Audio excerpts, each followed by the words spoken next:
एक शांत गांव में राजू नाम के एक लड़के को देर तक सोना पसंद था।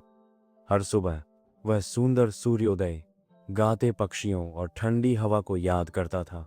जब तक सभी लोग काम कर रहे थे, वह बिस्तर पर ही रह गया। उसकी माँ ने धीरे से उसे जगाया। राजू, उसने धीरे से कहा, समय किसी का इंतजार नहीं करता। यदि आप अपनी सुबह बर्बाद करते हैं तो आपका दिन आपसे दूर भाग जाएगा।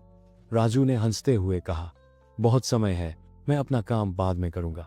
उसने जम्हाई ली और अपनी माँ की बातों को अनदेखा करते हुए वापस सो उस गया। दिन ग्रामीण लकड़ी और फल इकट्ठा करने के लिए नदी पर गए थे, लेकिन जब राजू उठा तो वे पहले ही जा चुके थे। उन्होंने काम करने और कमाने का मौका गंवा दिया था।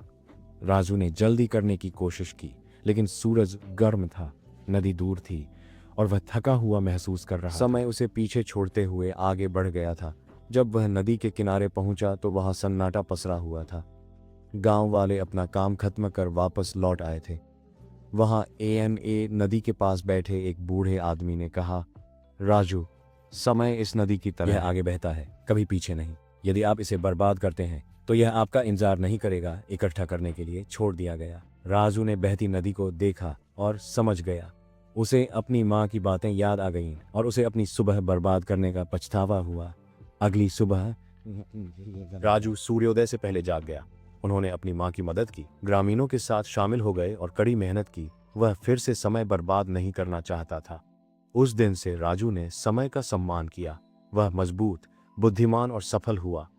उन्होंने सीखा, समय सोने से अधिक कीमती है।